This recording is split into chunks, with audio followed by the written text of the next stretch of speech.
आज आपण निसर्गवादाच्या उदयाची कारणे काय आहेत त्या कारणांचा मागोवा घेणार आहोत. व्यापारवादाच्या पार्श्वभूमीवर निसर्गवादाचा जन्म झालेला आहे. त्या अनुषंगाने निसर्गवाद म्हणजे काय आहे किंवा त्यांच्या कारणे काय असतील त्याचा मागोवा घेणे कर्मपाठ ठरते. तर हे करत असताना आपल्याला व्यापारवादाची पार्श्वभूमी आठवणं गरजेचं असू शकतं. व्यापारवादामध्ये राज्याला अधिकचे महत्त्व दिलेले होते, व्यापाराला अधिकचे महत्त्व दिलेले होते, त्यातल्या त्यात आंतरराष्ट्रीय व्यापाराला महत्त्व दिलेले होते, त्याचबरोबर सोने आणि चांदीला अधिकचं महत्त्व होतं. या सर्व पार्श्वभूमीवर निसर्गवादाचा उदय झालेला आपल्याला दिसून येतो. तर तेव्हा पहिले कारण आहे व्यापारवादाविरुद्धची प्रतिक्रिया. निसर्गवाद निर्माण होण्याला हे एक महत्त्वाचे कारण आहे. व्यापारवादाच्या अंमलबजावणीतून युरोपमध्ये अनेक समस्या निर्माण झाल्या. प्रामुख्याने फ्रान्समध्ये व्यापारवादाचा स्वीकार केल्यानंतर शेती उत्पादन, कृषी उत्पादकता, शेतीमधील गुंतवणूक घटली. परिणामी देशाची अर्थव्यवस्था बिघडली. लोकांमध्ये व्यापारवादाविरुद्ध रोष निर्माण झाला आणि त्यातून निसर्गवादाला संधी निर्माण झालेली आपणास पाहावयास मिळते. तर व्यापारवादाविरुद्धची प्रतिक्रिया या भूमिकेतूनही आपण निसर्गवादाचा जन्म झाला असं आपण म्हणू शकतो. कारण व्यापारवादामध्ये जे जे धोरणे होते त्यामध्ये आंतरराष्ट्रीय व्यापाराला महत्त्व दिले. आंतरराष्ट्रीय व्यापारातून देशाला सोने आणि चांदी मिळू शकतात. देशामध्ये सोने आणि चांदी आले की देश आर्थिकदृष्ट्या सामर्थ्यवान होऊ शकतो. आर्थिकदृष्ट्या राष्ट्रवादाची निर्मिती होऊ शकते. ही भूमिका व्यापारवाद्यांनी मांडलेली आपण पाहिलेली आहे. पण त्याचबरोबर त्यांनी देशांतर्गत व्यापाराला विरोध केलेला आहे किंवा त्यांना कमी महत्त्व दिलेलं आहे. आणि ही भूमिका मांडताना त्यांनी अधिकाधिक निर्यात करायला हवी आणि कमीत कमी आयात देशाने करायला हवी ही भूमिका मांडली. आणि त्यामुळे लोकांच्या उपभोगावर, लोकांच्या गरजा भागवण्यावर बऱ्याच मर्यादा घातल्या किंवा राजाने वेळोवेळी लोकांच्या आर्थिक व्यवहारामध्ये हस्तक्षेप केलेला आपल्याला दिसून येऊ शकतो. तर थोडक्यात लोक व्यापारवादी विचारसरणीला कंटाळले होते. म्हणजे लोकांच्या आर्थिक स्वातंत्र्यावर गदा आलेली होती किंवा सामाजिक स्वातंत्र्यावर गदा आलेली आपल्याला दिसून येते. त्याचबरोबर लोकांनी काय खावं काय खाऊ नये हे ठरवण्याचा अधिकार राज्यसत्तेला दिल्यामुळे लोकांना या अटी जाचक वाटत होत्या.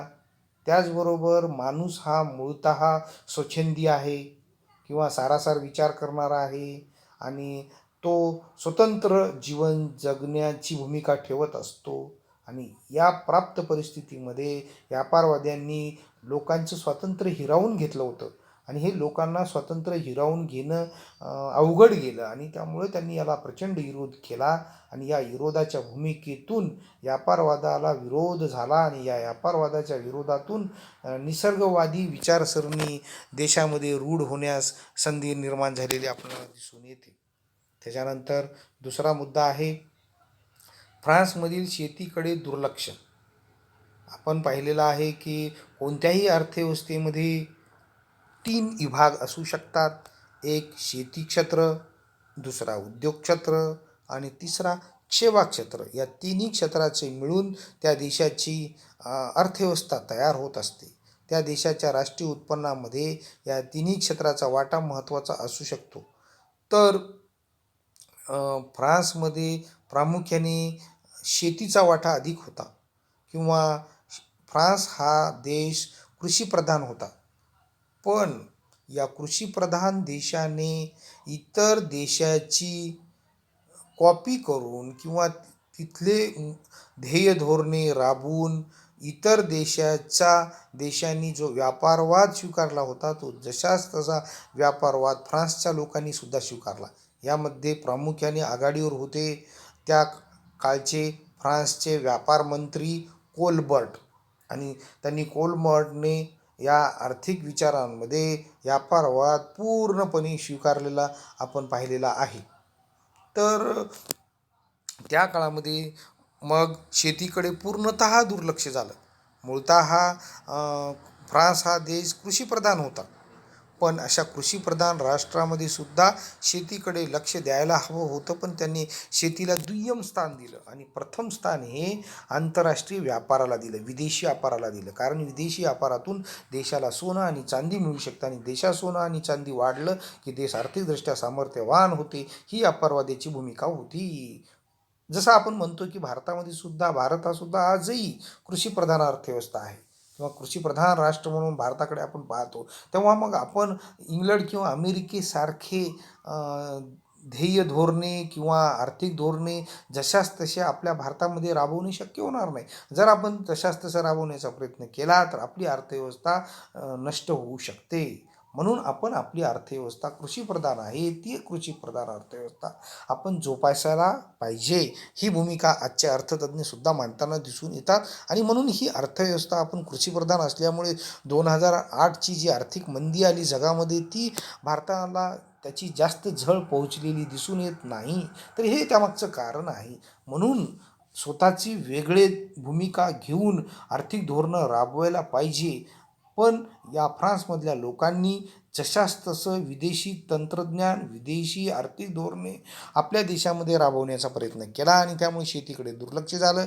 शेतीची उत्पादकता नष्ट झाली, शेतीमधली गुंतवणूक घटली, त्यामुळे लोकांना अन्नधान्याचा प्रश्न निर्माण झाला. देशात अन्नधान्याचं उत्पादन घटलं, लोकांना अन्नधान्य उपभोगायला मिळत नव्हतं, लोकांना उपासमारीला बळी पडावं लागत होतं आणि आपण सोनं आणि चांदी जगून लोक आपले पोट भरू शकत नाहीत. ही नव्याने तत्त्वज्ञान लोकांपुढे आलं की सोनं आणि चांदी आपल्या देशात आल्यावर देश आर्थिकदृष्ट्या सामर्थ्यवान होईल, पण आपल्याला खायला अन्नधान्याचीच गरज आहे किंवा आपली अर्थव्यवस्था ही अन्नधान्यप्रधान आहे. त्यामुळे इथे कृषीचं उत्पादन वाढणं गरजेचं आहे. पण याकडे या निसर्गवाद्यांनी दुर्लक्ष केल्यामुळं फ्रान्समधली शेती पूर्ण नष्ट झाली आणि याचा फायदा फ्रान्समधल्या निसर्गवादी विचारसरणीला विकास होण्यासाठी एक संधी निर्माण झालेली आपणास पाहावयास मिळते.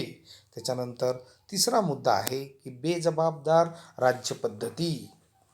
आपण पाहिलेलं होतं की जमीनदारी पद्धतीमध्ये, सरंजामशाही पद्धतीमध्ये राजाला कोणतेच अधिकार नव्हते. राजा हा केवळ शोभेची वस्तू होता. त्यांना जमीनदाराकडून जे महसूल मिळत होता, जो कर मिळत होता, ते कर स्वतःसाठी खर्च करत होते आणि ऐषारामात जीवन ते जगताना दिसून येत होते. पण सरंजामशाहीचा नाश झाल्यानंतर युरोपमध्ये व्यापारवादी विचारसरणी निर्माण झाली आणि राजाला अधिकचं महत्त्व दिलं. राजाला अनियंत्रित राज्यशाहीचा पुरस्कार करण्यात आला. म्हणजे उत्पादन असेल, उपभोग असेल, व्यापार असेल, या सगळ्या क्षेत्रामध्ये राजाने हस्तक्षेप करावा ही भूमिका त्या काळच्या लोकांनी मान्य केलेली आपणास दिसून येते. वेळप्रसंगी राजाने युद्ध करावं किंवा राजाला संपूर्ण अधिकार भोगण्याचा फायदा आहे किंवा अधिकार हा देवाने दिलेला आहे, राजा हा ईश्वरी शक्ती आहे, ही भूमिका व्यापारवाद्यांनी मांडलेली आपल्याला पाहायला मिळते. आणि याच काळामध्ये फ्रान्समध्ये सुद्धा या राज्याचे प्रभुत्व वाढले आणि त्या काळामध्ये व्यापारवादाच्या काळामध्ये फ्रान्समध्ये लुई घराण्याची सत्ता होती. या दरम्यानच्या काळामध्ये फ्रान्समध्ये 13वा 14वा आपलं 14वा 15वा 16वा लुई होऊन गेले आणि 14वा लुई हा चैनी आणि विलासी होता, तर 15वा लुई हा चैनी, विलासी आणि व्याभिचारी होता.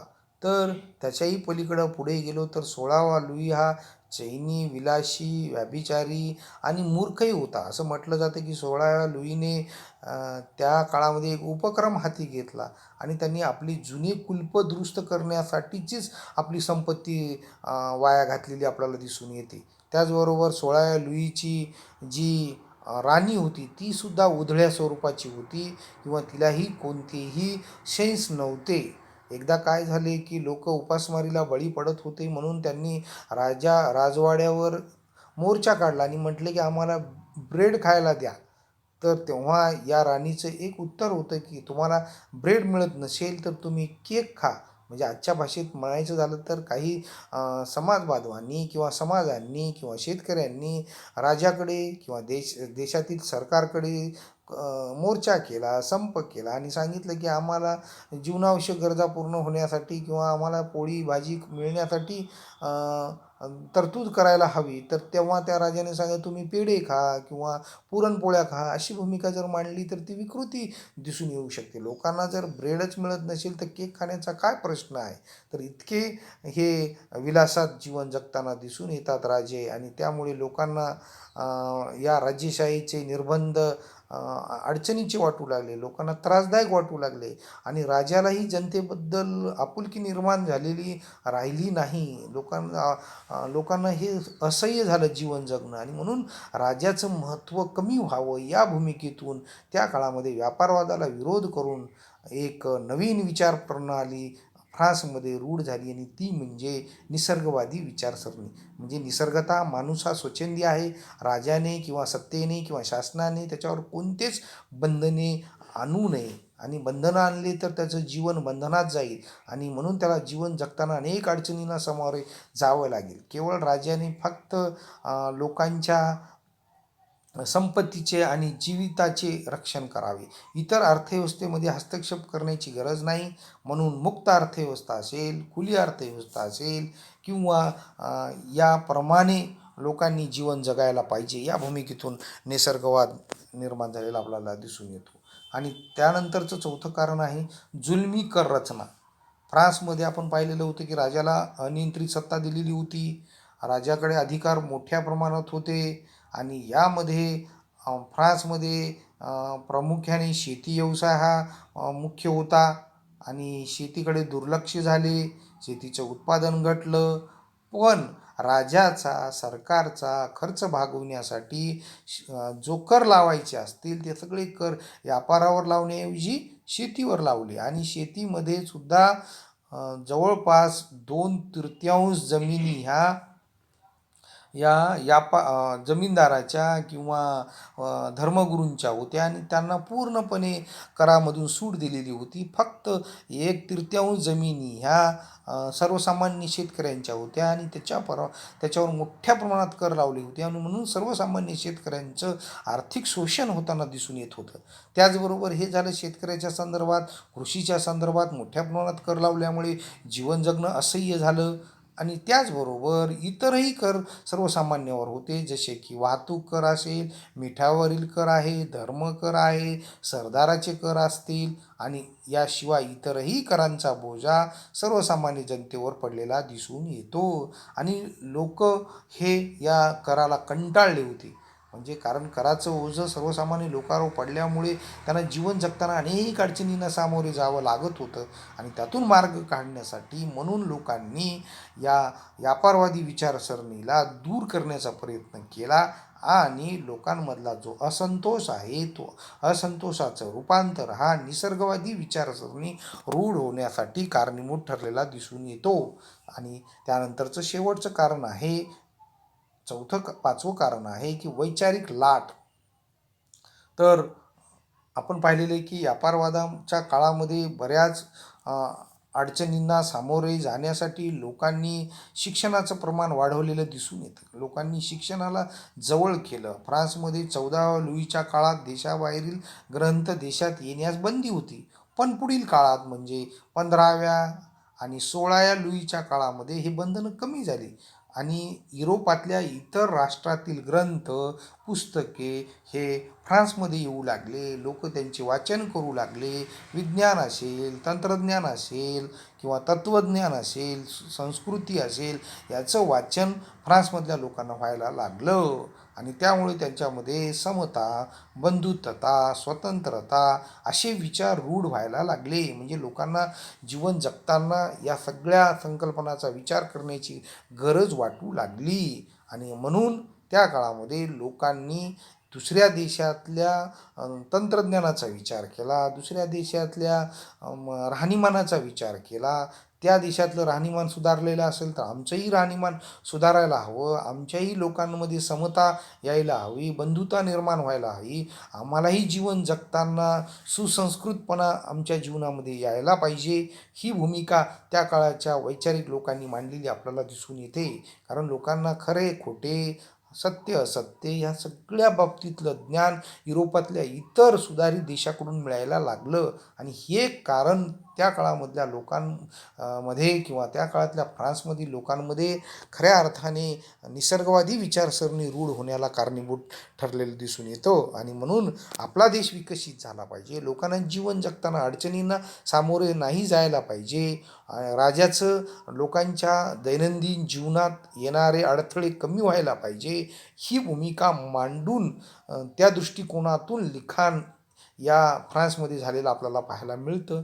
फ्रान्समधल्या लोकांनी इंग्रजीचं ज्ञान घेतलं किंवा जर्मनी भाषेचं ज्ञान घेतलं आणि त्या भाषेतले पुस्तकं ते आपल्या भाषेमध्ये भाषांतरित करू लागले आणि म्हणून सर्वसामान्य लोकांना त्याचं ज्ञान व्हायला लागलेलं आपल्याला पाहायला मिळतं. तर एवढे आपण कारणे निसर्गवादी विचारसरणी रूढ होण्यासाठी कारणीभूत ठरलेले आपल्याला पाहायला मिळतात. तर येणाऱ्या क्लासमध्ये आपण या निसर्गवादी विचारसरणीचे काय तत्त्व आहेत, काय विचार आहेत, काय सिद्धांत आहेत त्याचा मागोवा घेणार आहोत. तर आपण येणाऱ्या काळामध्ये त्या संदर्भातला विचार करताना दिसून येऊया. तर चला, तुम्ही आजच्या ऑनलाईन क्लासचा आनंद घेतला तर thanks. Have a nice day.